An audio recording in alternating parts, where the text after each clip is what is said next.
Olá, olá, seja muito bem-vindo a mais um episódio do Go Talks. E hoje eu estou aqui com a Cecília Matos, da Orion, para falar de tudo um pouco sobre qualidade do ar interno com o CEO da Conforlab e diretor da Brava, Leonardo Kozak. Olá, pessoal, tudo bem? Léo, bastante pergunta, bastante coisa pra gente conversar hoje. Mas antes de mais nada, falar um pouquinho e agradecer os nossos patrocinadores aqui do episódio de hoje. Hoje quem está patrocinando o episódio é a BSX, uma startup de tecnologia focada em trazer soluções de IoT, Léo, para trazer dados em tempo real que auxiliam na operação dos nossos edifícios. Fantástico. E também a FS Educa, sei que você conhece muito bem a Fátima, uma das maiores escolas de FM para formação de profissionais no mercado de Facility Management do Brasil. Inclusive eu já fui por várias vezes aluno da Fátima e agradeço bastante a FS por todo o aprendizado que eu tive ali. Então vamos lá, né? Começando com tudo já. Léo, você é uma das principais pessoas hoje do mercado nacional de qualidade do ar interno. Sei que você fala bastante também sobre qualidade da água. E tenho certeza que as pessoas têm muita curiosidade de conhecer um pouquinho mais sobre o Léo. Fala um pouquinho sobre você, conta um pouco da sua história. Bacana, Gô. Obrigado primeiramente pelo convite, pela oportunidade de estar aqui com vocês, conversar um pouquinho sobre esse tema tão importante. Bom, a minha formação, comecei com engenharia civil, fiz uma parte de civil, depois me especializei em segurança do trabalho, já estava começando nessa área de qualidade do ar interno, então estou nesse mercado desde sempre. Comecei muito ligado à parte da climatização, meu pai vem dessa área de ar-condicionado, engenharia de aplicação, e comecei com ele nessa área, um pouco na área de tratamento de água também, por isso eu conheço um pouquinho do assunto. Legal. Mas viajando para o exterior, conhecendo novidades, a gente acabou vendo esse movimento. Isso foi lá em 1996, 95. A gente viu o IAQ, né, o Indoor Air Quality, em feira no exterior e começamos a pesquisar, estudar, nos interessamos e começamos a trabalhar nisso. Então, nossa empresa, eu sempre trabalhei na mesma empresa, na Conforlab, então há 32 anos de estrada já, e viemos estudando bastante, participando da criação desse mercado no Brasil, participando disso, então é o que dá um pouquinho da credibilidade, do conhecimento, de trazer as informações e compartilhar aqui com vocês. 32 anos de Conforlab, você começou lá menor aprendiz, né? Estagiário. É por aí mesmo. Meu pai me botava para ir no banco, fazer pagamento, aquela época que não tinha computador ainda, a gente ficava só na máquina de escrever. Eu fiz muita coisa, gastei muita sola de sapato até chegar aqui. Mas hoje. Aprendeu bastante. Eu recomendo, viu? Porque você começar fazendo tudo isso, você aprende, é um aprendizado para a vida toda, valoriza todas as atividades. Isso foi muito bom. Legal, muito Legal, bom. Maravilha. Falando então aí, né, que é a nossa pauta de hoje sobre qualidade do ar interno, né? Eu queria que você fizesse uma cronologia das principais leis e normas de qualidade do ar interno. Ah, legal. O Brasil teve uma grande marco que foi em 98, foi na época da morte do ministro importante da época, o Sérgio Mota. Ele faleceu e foi apontada a qualidade do ar. Na verdade, foi o sistema de climatização do Ministério da Saúde, das Comunicações, que estaria sujo, estaria contaminado e que teria matado o ministro. É um assunto controverso, o ar-condicionado não mata ninguém, obviamente uma falta de manutenção prejudica a qualidade do ar. Eu brinco, o ministro era obeso, sedentário, fumante, cardíaco, tinha um monte de problema, e quem matou foi o ar-condicionado. Mas, obviamente, ele tinha um estado de saúde que facilitou isso, e isso gerou, na época, a criação de uma portaria do Ministério da Saúde, dizendo que todo edifício climatizado deveria ter um plano de manutenção, o famoso PMOC, né? Então, basicamente, era uma portaria dizendo que precisava limpar, precisava fazer manutenção. Hoje a gente para e olha para trás, precisa de uma lei para falar isso, né? Que precisa limpar o ar-condicionado. Mas precisava, não existia um foco na saúde das pessoas, era um foco muito no conforto térmico. Se o sistema de climatização estivesse funcionando, o ambiente estava bom. Então, essa lei trouxe isso, a gente considera um marco na época. Depois disso, muitas outras leis e normas apareciam. As normas técnicas começaram, já tinha normas técnicas citando o PMOC, já tinha as coisas, mas isso ganhou muita força com essa portaria. Em 2003, veio uma resolução da Anvisa, a Anvisa tinha acabado de ser criada, que definiu os padrões e parâmetros de qualidade do ar, que exige que sejam feitas análises da qualidade do ar semestralmente. Então, essas são as duas principais legislações brasileiras no passado. Uma série de normas técnicas, todas do setor de climatização, após esse período, todas elas, de uma maneira ou outra, continham alguma menção à qualidade do ar. Eu destaco a NBR 16401, uma norma, talvez uma das mais importantes do setor de climatização, que ganha um capítulo exclusivo só sobre qualidade do ar interno, destacando o conceito de renovação do ar, filtração e limpeza, para que você garantisse essa qualidade que o sistema de climatização pode trazer. Depois disso, veio um outro marco importante, foi uma lei federal, em 2018, aí sim uma lei criada no Congresso, lembrando que a portaria e a resolução são legislações, né? Não foi criado pelo Legislativo, foi pelo Executivo, mas veio uma lei, a lei 35... Opa, fugiu agora. 13589 de... Só fazer um parêntese. Eu particularmente não sei como você se lembra de todos esses números. É igual o CPF, igual o telefone, é do dia a dia. A gente usa isso tanto que a gente acaba decorando, né?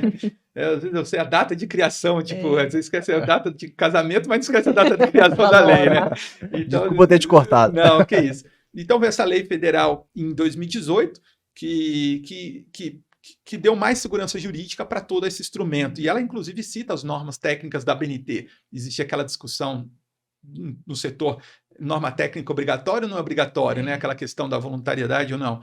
Então, tem uma lei que diz que tanto a portaria, a resolução, como as normas da ABNT para o setor de climatização devem ser cumpridas. Então, você tem uma obrigação. Então, hoje, todo edifício no Brasil climatizado tem uma série de obrigações para fazer com um objetivo único: garantir uma boa qualidade do ar para a saúde das pessoas. Esse é o objetivo. Nessas normas, ninguém está ensinando a ninguém a fazer ar-condicionado, se vai usar o sistema A, B ou C. Ele quer garantir que as pessoas vão respirar um ar de boa qualidade. Esse é o propósito. E hoje a RE09, ela é que está regendo aí a qualidade do ar, os padrões de qualidade do ar. Perfeito. E a gente tem uma nova NBR 17037, que parece que ela foi colocada em publicação para consulta. Isso. Aí ela saiu do ar. Eu queria saber qual que é a interligação entre essas duas, essa resolução e essa norma. Essa era até uma dúvida que eu tinha. Se uma veio para substituir a outra ou não. Isso. Perfeito. É uma boa pergunta. Realmente, o que acontece? Existe uma questão legal de responsabilidade da Anvisa, que publicou a resolução 09. Existe uma manifestação da Anvisa de que ela não teria competência legal sobre legislar sobre o sistema de ar-condicionado. Então, existe uma tendência dentro da Anvisa de uma revogação dessa resolução 09. E, para substituir ela, foi feito um grupo de trabalho, com o qual eu participei, fui coordenador dessa norma 17037, que são os padrões da resolução 09. O que a gente fez? A gente pegou a mesma resolução 09, atualizamos. A resolução é de 2003, já tem quase 20 anos. Ela precisa ser atualizada, tem vários pontos ali que precisam ser melhorados. Então, a gente trabalhou em cima do mesmo texto da resolução e atualizamos uma série de itens importantes que a gente considera atual em relação ao que o mundo está falando hoje. Então, se houver uma revogação da resolução 09, você já tem um instrumento praticamente pronto. Respondendo a sua pergunta, ela saiu para consulta pública, teve alterações, ela voltou para a BNT, por isso que ela saiu do ar, saiu do site da BNT, e a posição oficial é que ela vai sair para consulta pública em breve, novamente. A informação que eu tenho nas próximas semanas, nos próximos dias, deve estar saindo. Então, para a sociedade poder se manifestar, criticar, aprovar esse documento. Então, existe essa tendência desse documento ser o documento, os novos padrões de qualidade do ar. A gente está trabalhando para que não revogue a resolução 09, que é um documento que foi tão importante, né?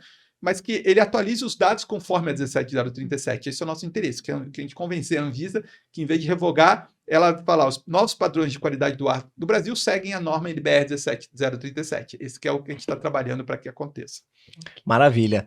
Léo, vamos entrar agora na sessão Go Talk sem censura. Vamos lá. Porque eu sei que você, como CEO da Conforlab, comercializa a qualidade do ar. Vocês fazem os testes, fazem as análises, todos os cuidados. Inclusive, já fomos parceiros juntos em vários cases e projetos no passado. Mas a gente vê muito a preocupação da qualidade do ar dentro dos edifícios. Qualidade do ar do edifício climatizado. Sim. A gente está aqui em São Paulo gravando esse podcast hoje. A gente sabe que São Paulo é uma cidade que não tem a melhor das qualidades do ar externo. Uhum. Mas esses prédios, eles estão dentro de São Paulo. Certo. Então, assim, a gente gasta uma atenção, tempo, dinheiro para garantir a qualidade do ar interno, só que se eu abrir a janela, o ar que está lá fora está sujo. Perfeito.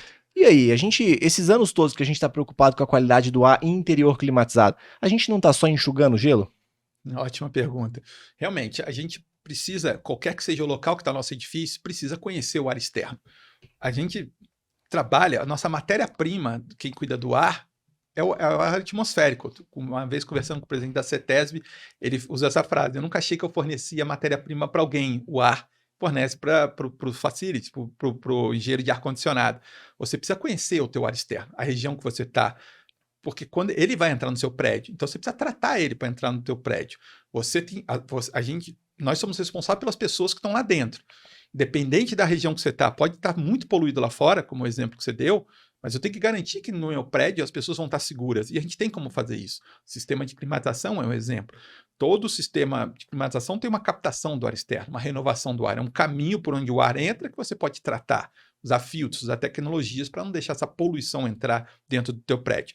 É lógico, a tua pergunta é muito boa e ela vem de encontro muito que o setor público faz, que os ambientalistas falam já há muitos anos. A gente tem que melhorar a poluição das cidades, resolver a fonte da poluição. São os combustíveis fósseis, são as indústrias, isso tudo está sendo feito. De uma maneira ou outra, vem sendo feito, melhorando ao longo dos anos. Por incrível que pareça, até a cidade de São Paulo, a qualidade do ar melhora ao longo dos anos, né, por uma série de ações que vêm sendo feitas nesse período. Então, mas mesmo que você... então, esse é o trabalho que já está sendo, só que isso demora décadas, demora muito tempo. A gente não consegue esperar que acabe a poluição do lado de fora, a gente está vivendo hoje. Então, o que a gente pode fazer hoje? E é esse hoje que a gente tem como se prevenir, fazendo essas ações de cuidar do ar que entra dentro dos nossos ambientes. E se você não cuidar direito do teu ambiente, do teu sistema, você pode piorar a qualidade do ar lá dentro. Entendi. Agora, sendo até um pouco contraditória a pergunta do Hugo, né? Uma vez eu ouvi dizer que dentro do edifício acontece, né, algumas vezes, do ar ser até 5 vezes mais poluído do que o ar externo. Correto. Né? Então acaba até sendo um pouco contraditório, né? Então vou abrir a janela. Engraçado, né? lá fora tá melhor, deixa eu abrir a janela. Então, exatamente. Eu queria saber, assim, se a qualidade do ar externo, ela acaba sendo teto de performance pro ar, como é que funciona? Não, realmente você tem razão. A qualidade do ar interno pode ser muitas vezes pior do que o externo. Isso dado até da Agência de Proteção Ambiental americana, do EPA, eles fornecem esse dado. Por quê?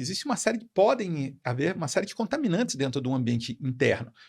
Alguns exemplos simples no nosso dia a dia: as tintas usadas na parede, elas emitem gases, o verniz usados nos móveis, os produtos de limpeza que a gente usa nos nossos ambientes, eles emitem gases, a gente chama dos COVs, né, os compostos orgânicos voláteis, aquele cheiro que a gente sente, aquilo ali está presente no nosso ar.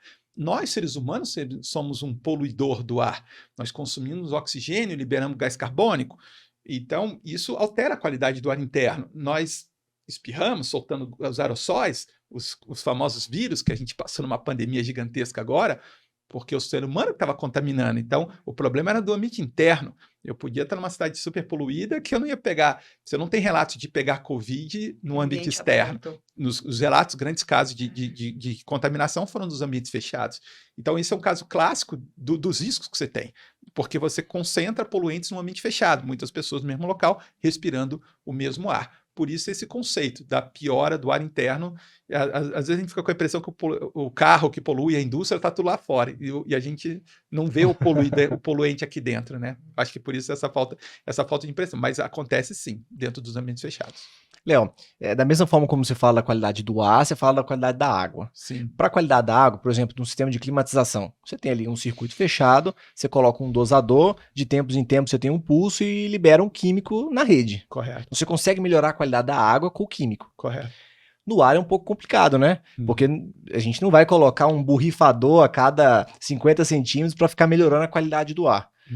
A Cecília está falando que pode chegar a 5 vezes mais poluído dentro do que fora. Só que fora também está poluído. Como é que eu trato esse ar, então? Como é que eu melhoro essa qualidade do ar dentro do prédio? Para que faça sentido se preocupar com ela diante de uma poluição externa. Perfeito. Você tem... a gente pode dividir isso em 2 tipos de tecnologias, as passivas e as ativas. Eu vou explicar a diferença. A gente chama de passiva aquelas que o ar tem que passar por ela. Então, o caso clássico são os filtros de ar. Os filtros que a gente usa nos equipamentos de ar-condicionado. Todo ar-condicionado precisa ter sistemas de filtração. 2 filtros no mínimo, isso está na legislação que eu citei agora há pouco, nos filtros do condicionador, na máquina, então é aquele ar de recirculação. Então, a sujeira que está no ambiente ela vai ficar retida, deveria ficar retida nesse filtro. Isso pega a sujeira interna, e um filtro que vem da rua. Então, aqui toda a sujeira que entra no prédio, todos os poluentes podem ficar retidos nesse filtro, na captação que a gente chama filtro da tomada de ar externo. A barreira Então, física. são barreiras físicas, que a gente chama de tecnologia passiva. O ar tem que passar por eles. E existem tecnologias que a gente chama de ativa, que é um pouco o que você falou. Você coloca, hoje você tem alguns produtos, como o peróxido de hidrogênio, o H2O2, que é gerado pela fotocatálise, que é um químico natural, que você coloca lâmpadas, por exemplo, dentro do sistema de climatização, elas vão gerar esse H2O2 e vai ficar jogando no ambiente, jogando numa concentração que tem uma efetividade contra micro-organismo, contra alguns gases e até contra as partículas, e que não faça em níveis seguros para o ser humano, porque, como você falou, você está jogando um elemento químico. Você tem o ozônio, por exemplo, que também muito usado em água também, né? Usando a referência, você pode usar no ambiente fechado também, só que aí esse limite que você deve usar, ele pode fazer mal para as pessoas. Então a gente recomenda que se use em ambientes sem pessoas, em ambientes vazios. Você tem problema, uma contaminação, você usa para tratar o ar naquele local. Então você tem essas tecnologias, tem a lâmpadas UVC também, que são tecnologias que já existem há muitos anos, que estão sendo, agora na pandemia foi muito utilizadas, novos produtos, novas aplicações surgiram. Um caso clássico que se usa há bastante tempo em ar-condicionado é na serpentina da máquina de ar-condicionado.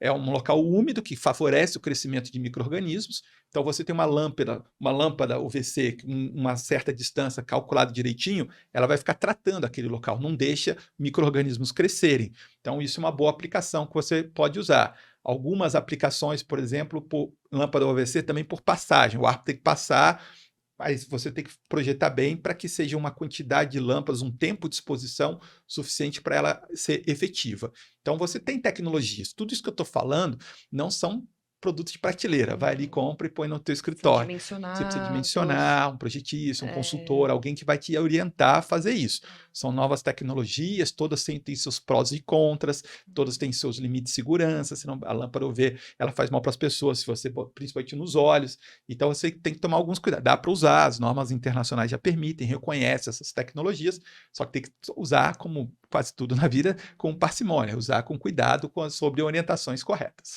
Você falou de lâmpadas UV, ao mesmo tempo você falou de lâmpadas que acabam produzindo peróxido de hidrogênio. São lâmpadas distintas, então? São lâmpadas, fisicamente são parecidas, mas são lâmpadas distintas. O peróxido de hidrogênio, ele é gerado uma reação que a gente chama de fotocatálise. É uma lâmpada que ela vai bater, é uma luz que ela bate num metal. O pessoal usa placas de titânio, por exemplo, que ela vai produzir esses H2O2. É uma reação química natural, é um pouco parecido com o Sol faz na natureza, algumas coisas nesse sentido. Então, ela gera esse H2O2, que é o peróxido de hidrogênio, é um elemento altamente oxidante, que ela vai matar. Água oxigenada, que a gente usa para limpeza, tanta coisa. Então, você joga numa concentração no ambiente, níveis controlados, para a gente não poder, para não fazer mal para o ser humano. Então, em geral, essas lâmpadas a gente instalaria dentro de um duto de climatização, é isso? É isso. Geralmente você tem equipamentos portáteis para ambientes menores, como os purificadores de ar, ou põe em sistemas de climatização, que através do sistema de ventilação do duto, de distribuição de ar, vai espalhar. É uma tecnologia bacana, que já deve ter uns 15 anos que já estão sendo usados isso em escala comercial, que você tem a vantagem que o ar não precisa passar pela máquina, né? Então, se eu espirrei aqui, o vírus está no ar, se tem o peróxido de hidrogênio no ar, ele vai ajudar a reduzir o risco de contaminação. Então, ele tem se alguém espirrou, botou a mão na maçaneta, por exemplo, um filtro de ar, por mais que seja um EPA, de alta eficiência, não vai tratar aquilo. Então, você tem vantagens nesse tipo de aplicação. Até fazendo a tecla SAP aí, você acabou de comentar do filtro EPA, né? Sim. E eu até vi uma reportagem recente falando que todos os carros da Tesla vão sair agora com filtro EPA. Isso. E isso daí para um leigo em nada é a mesma coisa. O que é esse filtro EPA? Filtro EPA é uma sigla de inglês de alta eficiência de retenção de partículas, e ele retém partículas de eficiência de 99,9%, de eficiência de 0,3 micrômetros, muito, muito, muito pequenininhas, né? Então, só para a gente ter uma ideia, o nosso fio de cabelo tem em torno de 50 micrômetros de diâmetro. Então, a gente está falando de partículas invisíveis.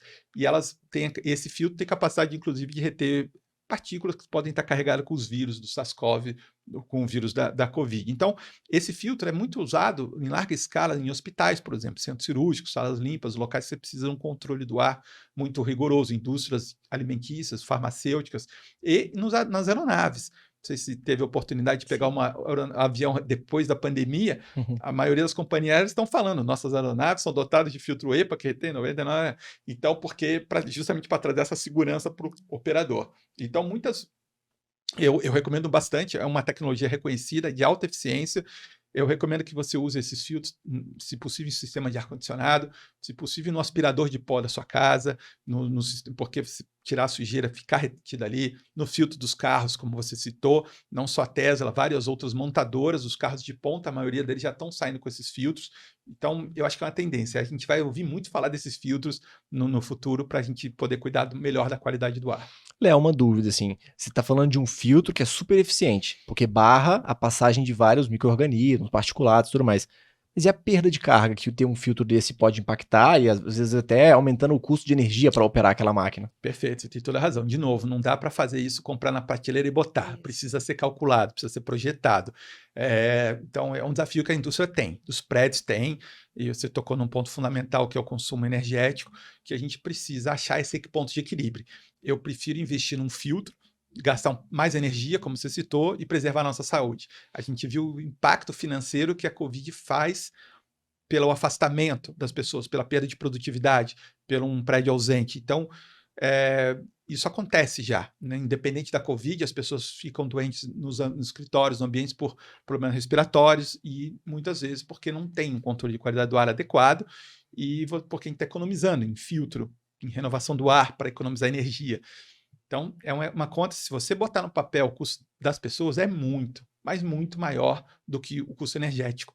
Então, o maior custo dos prédios, de uma maneira geral, é o salário das pessoas. Então, os prédios foram projetados para ter pessoas trabalhando lá. Então, é um desafio, porque a diferença disso é que a eficiência energética você mede no final do mês, na conta de energia. A produtividade você não tem essa facilidade de medir. Então, também é um desafio para a nossa indústria, para os FMs, começarem a medir isso, fazer um trabalho junto com o pessoal de saúde, de segurança e saúde ocupacional, de afastamentos, ver os CIDs de afastamento por doenças respiratórias, qual o impacto na minha empresa, pelos estudos de pesquisas e alguns cases internacionais, a gente começa a ver que isso vale muito a pena. Se você começar a medir isso e começar a ter ações nesse sentido, o custo do EPA vai ficar barato, ou do custo da energia. O EPA é um filtro caro ainda, mas se você botar isso, comparar com o custo de produtividade, de performance, ele vai ficar barato para as empresas. Mas é um momento que a gente vai ter que aprender. A sociedade vai aprender a lidar com isso. Ele tem manutenção ou é só a troca dele também, como desses filtros normais? É troca. Ele troca satura direto. depois. Você sempre usa pré-filtros, né? Você nunca vai usar um filtro EPA de cara, porque ele vai contaminar com as partículas maiores. Então, você coloca pré-filtros, filtros mais grossos antes, para reter as partículas menores. Você vai preservando a vida do teu filtro EPA. Então, você vai deixar chegar nele só as realmente pequenininhas. Então, ele tem uma vida maior, uma vida útil maior. Um ano, 2 anos, depende da instalação que você for fazendo. Eu tenho citado ainda, falando um pouquinho de futurologia, a questão das casas. Eu acho que no futuro, eu provoquei recentemente alguns colegas, quando você vai projetar, por exemplo, uma casa, obviamente está falando de sistemas de alto padrão, devido aos altos custos, ainda a gente falou de carros de top de linha, as casas de alto padrão, você oferecer para um proprietário de um apartamento que custa milhões de reais, botar um sistema de filtração de alta performance, quem sabe ele não põe. Ele tem dinheiro, o dinheiro não é um problema para ele. Talvez ele vá, só que a indústria ainda não oferece isso para ele. Então tem oportunidade de negócio aí para quem instala, quem vende, porque não oferece um filtro de alta eficiência, faz um projeto melhor, não oferece o básico, o feijão com arroz só para conforto térmico para ele, porque ele nem sabe que ele precisa de um filtro de alta eficiência ainda. Então, a indústria automobilística enxergou isso. Eles já estão fazendo os carros, não é lei, não é norma. Eles já enxergaram que o consumidor vai exigir isso. Hoje em dia, todos os automóveis têm um filtro na entrada. A gente está mais protegido dentro do automóvel do que nossa casa, porque tem um filtro lá na entrada do ar. Nossa casa, muitas vezes, não tem esse filtro. A gente abre a janela, a gente o ar entra por frestas. Então, isso é uma evolução que a gente vai passar nisso. Acho que isso a gente vai vivenciar muito daqui para frente. Você está falando de qualidade do ar dentro do carro, né? É. Esses dias eu estava andando com a Cecília no carro aí e a gente sempre deixa ali o botãozinho ligado para não entrar o ar externo. Exato. De propósito até, De para ficar mais propósito, né? Para ficar mais gelado, para não ver um cheiro de Perfeito. fora. É. Então isso também pode ser prejudicial. Pode. É o mesmo cenário que a gente tem num edifício. É o mesmo. Eu gosto de usar muito o exemplo do carro, que é fácil entender. É uma coisa que a gente conhece comportamento. O carro já vem pronto de fábrica, do jeito que tem que ser a instalação, ou seja, com renovação do ar. E esse botão esse relato que você traz, Hugo, é comum. Quando eu faço no nosso parecer, quem anda com carro com o botão fechado? 90% levanta a mão e ninguém anda aberto. Mas qual o problema ali? Quando você fecha o botãozinho, o ar que você está respirando fica só dentro do habitáculo, só dentro do carro. Então você está consumindo o oxigênio e está liberando gás carbônico. Passou 10, 15 minutos, o nível de oxigênio diminuiu e de gás carbono aumentou muito. Então você começa a perder concentração, ter problemas respiratórios podem acontecer naquele momento. Então você precisa deixar essa renovação do ar aberta para que entre um ar fresco, um ar limpo, para tirar esses poluentes. De novo, se alguém espirrou, se alguém tossiu dentro do carro, esse vírus vai ficar, essas gotículas vão ficar lá dentro. Você está fechado lá, você está lacrado. Então você precisa abrir para troca desse ar. Inclusive no manual do carro está escrito isso. Tem que, quando você for dirigir longos períodos, especialmente para longos períodos, você vai ficar 1 hora, viagens, etc. Então é legal. Obviamente, se você passar, está num trânsito, numa grande avenida, tem um caminhão soltando uma fumaça, no teu carro você fecha naquele momento, você fecha naquela hora. Mas depois disso, passou, está dirigindo, abre porque você vai estar sempre com mas mantém o filtro limpo. É importante porque você está protegido ali por um filtro de ar na entrada. É muito melhor você deixar o filtro do que a janela aberta, por exemplo. Você deixa a janela aberta do carro, eu já medi, você abre numa avenida de grande circulação em São Paulo, numas marginais da vida, você tem uma quantidade de poluentes gigantesca dentro do carro, porque você está com a janela aberta, então não dá. Tem que fechar a janela e manter um filtro limpo que vai te proteger. Então a troca do filtro de ar não é opcional, né? A próxima vez que as pessoas levarem os carros para manutenção, além do filtro de óleo, tem que trocar também o do ar. Não economizem nisso, é um custo, sei lá, 30, 40, 50 reais. Legal. Um filtro importante. Para proteger, porque se a gente não botar aquele filtro ali, a sujeira vai parar onde? Dentro da gente. É verdade. Nosso sistema respiratório, eu não quero isso. Exatamente. Deixa lá no filtro, deixa ele ficar sujo lá, é a função dele. Vale os 40, 50 reais ali, né? Vale, gente, é muito mais barato que o remédio. Muito, nossa, em todos os sentidos, né? É. Léo, a gente fala muito sobre o CO2, você está falando aí sobre os poluentes, contaminantes, né? Ele geralmente é o grande vilão ali da qualidade do ar. Mas quais são os reais efeitos mesmo, né, que o CO2 pode trazer negativo quando ele está em alta concentração dentro de um ambiente fechado, como o carro, por exemplo, um edifício, Perfeito. qualquer ambiente? O CO2, é importante a sua pergunta, vou separar também 2 partes para explicar bem para a audiência. O CO2, primeiro, ele é usado como um marcador. Ele é um grande marcador de renovação do ar. Como ele é um elemento que a gente libera na nossa respiração, nós consumimos oxigênio e liberamos gás carbônico. Se a gente estiver num ambiente fechado, sem renovação do ar, e com bastante pessoas, ele vai começar a subir. Ou próprio no carro, com uma pessoa mesmo, ele começa a subir. Então, o que significa isso? Que eu não estou tendo a renovação com o ar externo. Por que isso? Porque do lado de fora, o CO2 é muito estável, em torno de 450 ppm, entre 400 e 500 ppm, ele não muda. O CO2 não é um poluente que você vai medir 6.000 ppm do lado de fora, mesmo na região mais poluída da cidade. Não acha, ele dilui muito rápido. Então, ele está sempre entrando 450. Como ele entra numa constante, numa variação, um número constante, você sabe que ele está trocando o ar de dentro do teu ambiente. Então, se você está tendo uma troca boa, ele está diluindo bem o teu ar. Se tiver outros, e aí é o ponto importante, se você tiver outros contaminantes, como os vírus, micro-organismos, gases, que você não sente cheiro, você tem, por exemplo, um monóxido de carbono, CO, é um gás letal. Ele mata por intoxicação, a gente não sente cheiro, a gente não sente gosto, nada. Se a gente estiver num ambiente com uma boa renovação, sem renovação, e estiver vazando o monóxido de carbono, a gente vai morrer.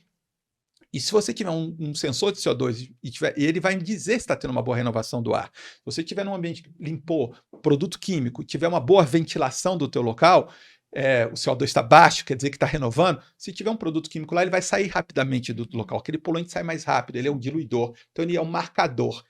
Por isso que a gente fala tanto de CO2. Ele funciona como marcador. Importante, ele não é sozinho um padrão de qualidade do ar. O CO2 está alto, a minha qualidade do ar está ruim. Ou o CO2 está baixo, minha qualidade do ar está boa. Não pode ser encarado assim. Eu posso ler assim, CO2 está baixo, a minha renovação do ar está boa. Para o número de pessoas. O CO2 está alto, minha renovação de ar não está boa para o número de pessoas que estão lá. Então, ele é um marcador. A gente precisa entender. Quando a gente pega um laudo, a gente precisa entender o que a gente está vendo nisso daí. Então, mas por isso que ele é tão importante. Até para a Covid, ele se tornou um padrão. Se você está com um ambiente com alto CO2, os vírus estão mais tempo no teu ar. Maior o risco da gente pegar. Se o CO2 está baixo, ele está diluindo mais rápido, menor o risco. Por isso ele é um marcador tão importante. É um indicador. Agora, respondendo a tua pergunta, ele em níveis muito altos, o limite no Brasil é 1.000, que é um marcador, né? É 700, mais ou menos acima do que tinha no ar externo. 1.100, isso aí deve mudar para frente. Mas ele só vai começar a fazer mal realmente em cima de 2.500, 3.000, 4.000 ppm, que ele começa a dar cansaço, sonolência, mal-estar, perda de concentração, perda de produtividade, performance, que isso no motorista dá mais sonolência. Discutindo, já algumas pesquisas mostram, a gente não tem dados oficiais no Brasil, mas o número de acidentes em estradas, em rodovias, porque as pessoas não sabem que tem que manter o botãozinho aberto, com certeza, não vou falar que é culpa do CO2 ou culpa do botão, não é. Mas isso, com certeza, aumentou muito o risco de acidentes, aumenta muito, é um agravante. Eu tenho um relato de uma pessoa que eu palestrei uma vez, um acidente de um desses cantores de sertanejo que morreu na estrada, que o botão da renovação do ar dele estava fechado. É um fato que eles me contaram, mas óbvio que eu não estou falando que foi isso que causou, mas ela estava voltando de um show à noite, cansado, motorista dirigindo. Horas e horas. Favorece, aumenta, é como se tivesse tomar uma bebida alcoólica. Você aumenta teu risco de ter um acidente. E essa escalada da concentração do CO2, ela é muito rápida, né? A gente estava conversando antes aqui da gravação, você falou de um teste que você fez, entrando no carro e medindo ali. Em quanto tempo, mais ou menos, a gente já consegue ter um nível prejudicial à saúde? É muito rápido, Passa, por exemplo, no meu carro, eu fiz esse teste, em menos de 10 minutos, chegou a 4.000 ppm de CO2. 4.000 ppm? 4.000 em menos de 10 minutos, né? Acho que foi uma experiência simples que eu fiz, mas ele cresce muito rápido. E você falou que começa a dar sonolência, cansaço a partir de 2.000, mais Exato, ou menos. já começa a ficar, já começa a ficar mais... Quanto mais alto esse valor, mais risco, mais sintomas. Depende de cada pessoa também, mas você vai aumentando a sua exposição. E um dado interessante que saiu durante a pandemia, que é até um pouco nojento isso que eu vou falar, mas eu gosto de compartilhar para a gente mostrar para as pessoas como é importante isso que a gente está falando. Um CO2 em torno de 3, 4.000 ppm de CO2, que a gente acha em muitos locais por aí, é como se eu estivesse respirando 5% do que você exalou, e do que você exalou. E vocês a mesma coisa.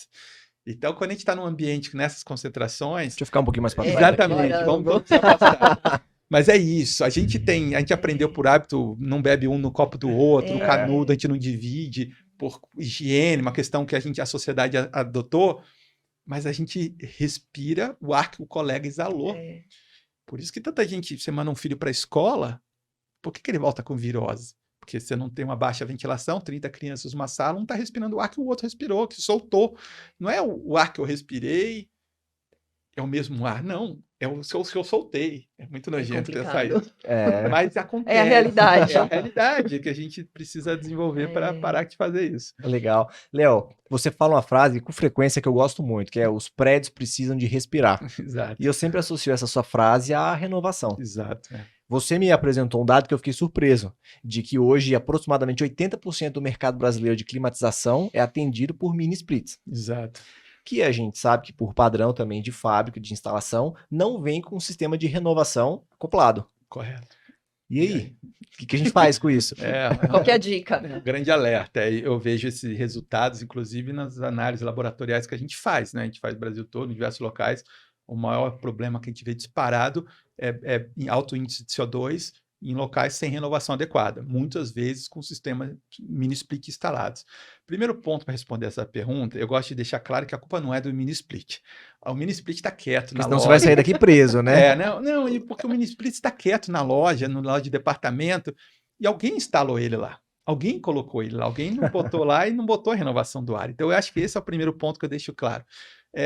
Já existem, partindo do princípio assim, quando a gente fala de mini split, muito está ligado aos sistemas menores, né? De residencial e ambientes de comercial leve, né? Esse que é muitas vezes não tem projeto esses locais. Uhum. A gente compra na internet hoje Isso. e fato curioso que às vezes me compartilham, alguns amigos me ligam, qual a marca boa que eu vou comprar, qual modelo, não sei o quê, inverter, não inverter, perguntam um monte de coisa sobre marca, modelo, tal, quer saber, e pergunta assim, aí eu pergunto assim, tá legal, mas quem vai instalar? Instalar vai ser um rapaz, o faz tudo aqui da rua. Porque o split é um negócio muito fácil de ser instalado.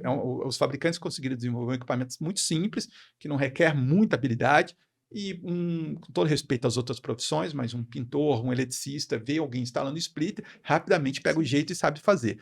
Então isso acontece muito no mercado de ar-condicionado. Então por isso que eu estou falando, o split por si só, alguém pegou ou com falta de conhecimento, ou geralmente eu considero mais por falta de conhecimento, ou porque não conseguiu convencer adequadamente o cliente que precisava botar uma renovação do ar, né? Eu sempre falo muito isso. Se o cliente entender a importância de uma renovação do ar, ele vai botar. Só que você tem que estar preparado. E aí outro desafio da nossa indústria, quem forma muitas vezes essa mão de obra são os próprios fabricantes dos equipamentos. E eles ensinam a instalar o split. Pronto. Não ensinam necessariamente botar sistema de renovação de ar, fazer um projetinho, não necessariamente isso acontece. Então, e o consumidor, que é a ponta final mais interessada, não tem a menor ideia do que é uma renovação do ar. Então não pede isso. Ele quer comprar o ar-condicionado por causa do conforto térmico. Então, você vê como é difícil. Por isso que chega nesse cenário que você está relatando. Você tem um consumidor que pede um equipamento para retirar o calor, a pessoa vai e entrega aquilo para ele, ficar todo mundo feliz na história. Então, só que as pessoas não sabem que precisa respirar, o ambiente precisa respirar. Independente se tem ar-condicionado ou não, os ambientes precisam ter essa troca de ar.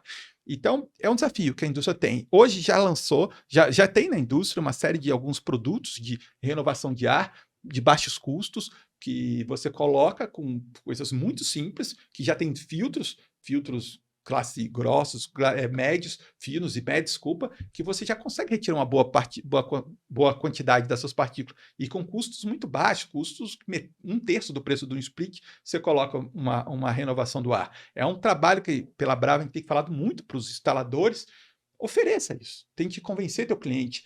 E aí isso é uma opinião minha, eu acredito que o instalador ar-condicionado, que instala um split, é o grande agente dessa transformação. Ele que vai ter que convencer as pessoas, o cliente final, ele vai ter que explicar. Às vezes a gente vê o pessoal cobrando, não tem, faça a fiscalização para poder exigir. Não vai ter fiscalização para todo mundo, todos os ambientes, não vai ter. É muito local para pouco fiscal. Então, você precisa... O agente de transformação que eu vi em outros países acontecendo, nos Estados Unidos, por exemplo, você vende filtro de ar no supermercado. A pessoa compra porque ela quer. E quem explicou para ela que precisa trocar o filtro? Foi quem vendeu o sistema, quem faz a manutenção do sistema. Então, e aí é uma oportunidade de negócio que eu não gosto de olhar isso como um problema. Eu vejo como uma oportunidade de negócio para quem instala ar-condicionado. Você tem um parque instalado de sistema de split para aí gigantesco que precisa de renovação de ar. As pessoas precisam dessa renovação e não sabem. Então a gente precisa levar esse recado para elas. Você até nessa época de inverno que a demanda do ar-condicionado cai, por que você não sai, falo muito para instalador, sai oferecendo isso para os locais que você botou split sem renovação, sai oferecendo, pessoal. Vai lá que você vai ganhar um dinheiro a mais, vai ser melhor para a qualidade de vida das pessoas, é bom para todo mundo. Legal, a gente está falando da qualidade, né, do ar, da respiração, de vida, da saúde, mas como que a gente pode associar a renovação com o custo, né, da climatização? Porque tudo tem um custo envolvido, né, dentro das empresas. E até complementando isso daí, você está climatizando o ambiente e você está renovando, trazendo o ar de fora. Isso. Só que o ar de fora não está climatizado, então eu estou misturando o ar quente com ar frio. Isso. Então eu Manda vou mais gastar mais energia para renovar. É isso mesmo? É isso mesmo. E é mais caro, acaba sendo mais caro mesmo. Vai ser mais caro, mas de novo, é aquela conta que eu falei agora há pouco, é mais caro isso do que o remédio, é mais caro isso do que você ficar faltar o trabalho, faltar na escola, é que é mais difícil medir, mas acontece, a gente fica doente por diversas doenças respiratórias, a OMS estima 7 milhões de mortes no mundo devido à poluição do ar. Caramba. Metade dessas é o indoor, é de dentro de ambientes fechados, de problemas. Então, tem uma série de problemas que a gente vive em ambientes fechados porque a gente não tem uma boa qualidade do ar interno. Só que, de novo, a gente não percebe isso, então a gente não mede. Se você come alguma coisa estragada, bebe alguma coisa que não. Você sente muito rápido, você faz associação. Agora, é raríssimo você falar assim, pô, tô com dor de cabeça porque a qualidade do ar está baixa. Nem Não, imagina. você está estressado, você está cansado, você tem várias coisas, mas nunca porque a qualidade do ar. E pegar um exemplo que acontece. Aconteceu recentemente num clube aqui de São Paulo, pintaram uma quadra de poliesportiva e estavam fazendo uma pintura dessa quadra e do lado da quadra tinha outra que estavam sendo usada. No de manhã tinham os adultos fazendo exercício, o cheiro da tinta incomodou eles, pediram para parar. À tarde vieram crianças fazer atividade física e continuaram a pintura. Criança não reclama, criança ficou lá, criança tem mais sensibilidade. O que aconteceu? 6 crianças foram parar no hospital. Meu Deus. Isso saiu em jornal, isso se tornou público. Intoxicação. Então, todas as crianças estão bem e tal, mas foram intoxicadas por um problema de qualidade do ar, um ambiente fechado, com uma tinta com alto impacto, volatilizando gases. Então, isso acontece no nosso dia. Se você pergunta o que o clube mudou por causa disso, culparam a empresa porque usou uma tinta, porque não tinha uma fita zebrada daquela separando Isolando a área, mas não o ar. E o que o clube associou isso com a qualidade do ar? Não. Isso foi um problema. Vai trocar o fornecedor, nunca mais contrata esse, botou a culpa no fornecedor. Não devia. Deveria ter um plano de gestão da qualidade do ar. Você vai fazer reforma, vai usar gases, tinta, verniz, colas, você vai impactar produtos de limpeza. Eu dou o exemplo de uma academia de ginástica que eu chegava de manhã, eu ia fazer exercício, e quando você ia para o chão, você sentia o cheiro do produto químico de limpeza que usaram. E eu falava para a pessoa, e era baixa a renovação do ar, vivia reclamando lá que não tinha renovação de ar adequado lá, era split e tal. E eu falava, aí olha qual a minha sugestão, para não mudar, não pode fazer só limpeza no final do dia e você deixa o sistema de ventilação ligado, mesmo baixo, a noite toda, porque esses gases vão sair, senão vai gastar um centavo a mais. Era só uma questão de processo, entendeu? E muita gente que pega sai de lá com dor de cabeça, o professor ficava o dia inteiro lá e não correlaciona com isso, porque era o gás. Às vezes o produto não tem cheiro, você não percebe isso. Então, isso acontece e a gente não relaciona. Então, esse é o desafio que a gente tem, de levar esse custo, de entender, de enxergar o ar que a gente respira. Então, é um desafio que a gente tem como se você aprender a olhar, aprender a ver. Você entrar num local, isso é uma coisa que até eu, profissional especializado, eu começo a entrar no lugar e perceber se o ambiente respira. Uhum. Onde troca o ar aqui dentro? Onde troca o ar numa farmácia que eu vou, na escola dos meus filhos? É ventilação natural, uma ventilação mecânica? Tem que ser um dos dois. Não dá para fugir desses dois caminhos. Então, a gente precisa ter. E precisa começar a cobrar a escola, o local. Precisa falar. A gente está num trabalho de formiguinha, falando, vindo aqui, contando, incentivando os usuários, vocês, os colegas, cobrar na escola. Se o usuário não pedir, o empresário, o dono, não vai fazer, porque ninguém está reclamando. Ele, obviamente, não quer gastar com o que não precisa. Se ele não perder cliente por aquilo, não vai mexer nada. Então, na escola do meu filho, na academia, eu sou um dos poucos que reclamam. E ela fala assim, um dos poucos que reclama que eu entendo, a sociedade não entende, não enxergou ainda, mas sozinho não consegui. Por isso que a gente tem um trabalho grande de tentar convencer. E isso é muito relevante no nosso dia a dia, porque você está falando do cheiro da pintura. Isso. Mas isso daí tudo pode ser aplicado a um prédio novo. A gente vê muitos prédios corporativos hoje que já não tem a janela que abre, né? A janela que opera. Isso. A gente pode ver depois de uma reforma, até mesmo o cheirinho do carro novo, né? Exato. Tudo isso acaba sendo prejudicial de alguma forma. Sem dúvida. Isso são os elementos químicos que nascem num prédio e são gases e partículas também, o resto de obra, por exemplo, que fica dentro de um prédio, né? Quando um prédio novo, quando a gente estuda a qualidade do ar, a gente tem um gráfico desse, que o prédio novo nasce doente, porque ele tem uma carga química muito grande que você levou lá para dentro, de verniz da mesa, da tinta, da cola, enfim. Isso, e inclusive as certificações LEED, WELL, eles já trabalham com conceitos de pontuação para você usar produtos, materiais de acabamento com menor impacto ambiental, que emitem menos VOCs, por exemplo, que emitem menos formaldeído. Se você usar esses produtos na tua reforma, na sua construção, você ganha pontos em relação a isso. E mesmo que você faça isso, você tem pontos, créditos para você, antes da ocupação, de fazer ou uma verificação da qualidade do ar, você faz testes para verificar esses níveis, para ver se estão em níveis aceitáveis, ou você pode fazer o flush out, né, que é você deixa o sistema de ventilação ligado por um período longo, semanas, 2, 3 semanas, depende da instalação, para tirar essa carga de gás que está lá dentro desses elementos químicos que estão volatilizando lá. Você precisa limpar o ar do ambiente. Então, esses mecanismos a gente pode utilizar para minimizar esse impacto, né, no caso. Correto. É isso que a estratégia é essa, a redução de risco de exposição.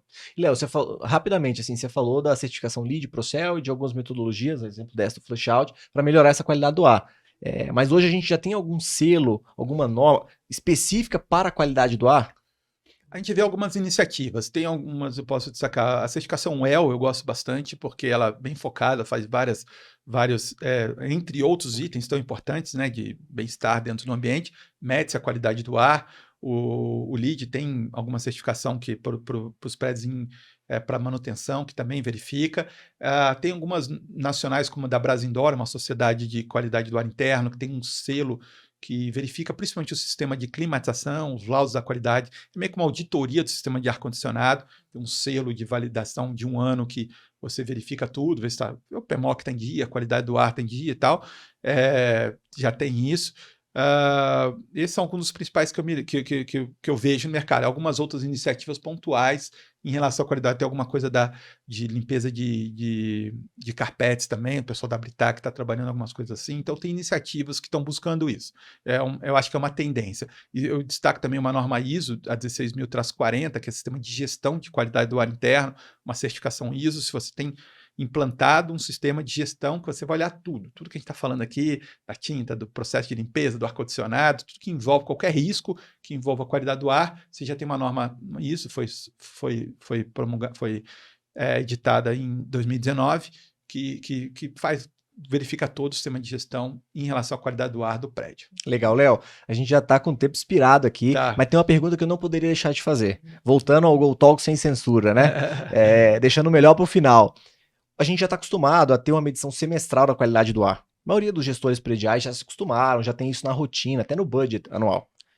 Só que será que não rola aquilo também do pessoal, vamos dar uma geral aí, porque o COSAC vem aí semana que vem para fazer o teste, então vamos deixar as janelas abertas, limpar tudo. Não faria muito mais sentido a gente ter esse acompanhamento em tempo real, ainda mais agora aí com a ascensão do 5G e IoT?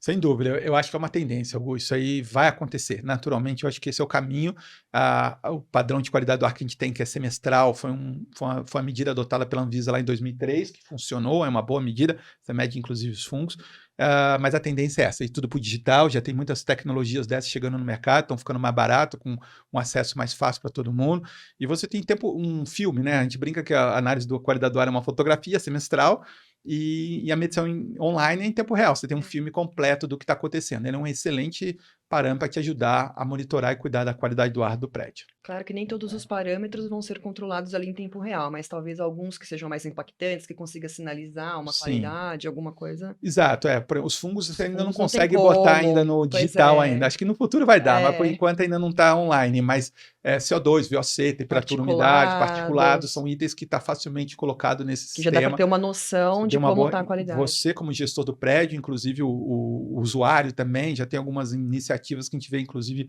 alguns redes de fast food, o pessoal já colocando isso para o usuário conhecer como está a qualidade do ar deles. Legal, Léo, eu tenho uma última pergunta para você. Vamos lá. Como é que faz para ingressar no seu fã-clube? É fera, né? O cara é fera, vai ter que... Defensor da qualidade do ar, com toda razão. São guerreiros aí. Olha, eu não sou muito de mídia social, não sou o maior praticante, mas eu fui convencido por colegas que eu tinha que criar um Instagram, TikTok, essas coisas. Criei, acho que menos de um mês aí, para levar essas dicas do dia a dia das casas e tal. Eu estou aprendendo um pouco esse mercado de fazer. Eu sempre gostei muito do LinkedIn, né? LinkedIn eu atuo bastante, mas agora eu estou lá no Instagram, no TikTok também. De uma forma mais informal. Um jeitinho mais informal. Eu não vou postar meus pratos de comida, eu não sou muito de fazer isso. Mas eu criei justamente para levar essas dicas. Eu entendi que eu tinha uma missão mesmo de levar um pouco dessa conscientização. A gente precisa levar, discutir um pouco mais isso, tentar chegar no grande público. Esses anos todos, como a gente falou aqui, para convencer a diretora da escola do meu filho, não sou eu sozinho que eu vou convencer. A gente precisa que a sociedade está cobrando. Os restaurantes, as escolas, os prédios que a gente vai. Então, eu preciso criar discípulos, né, É, para fazer isso acontecer. exato. Maravilha, Léo. Mais uma vez, meu amigo, obrigado por ter Nada. aceitado o convite. Tenho Muito certeza de que obrigada, Léo. muita gente vai se beneficiar aí com esse bate-papo incrível. É. Você é fera. Parabéns aí. E vai Obrigado. ter que voltar depois pra gente falar um pouquinho de Sim. qualidade da água. Opa. Porque não deu Ficou tempo, né? faltando. Só falando de qualidade do ar. É isso aí, tá bom, né? Eu agradeço a oportunidade, obrigado e parabéns pelo trabalho de vocês aí. Obrigada. Já estou acompanhando bastante, que vida longa o trabalho de vocês aí. Parabéns. Maravilha. Obrigada. E muito obrigado também a vocês que participaram de mais episódios do Go Talks. Para aqueles que ainda não se inscreveram no canal, não ativaram o sininho, faça isso agora para poder acompanhar os próximos episódios que também serão com convidados incríveis como foi o Léo. Obrigado, até a próxima. Tchau, tchau.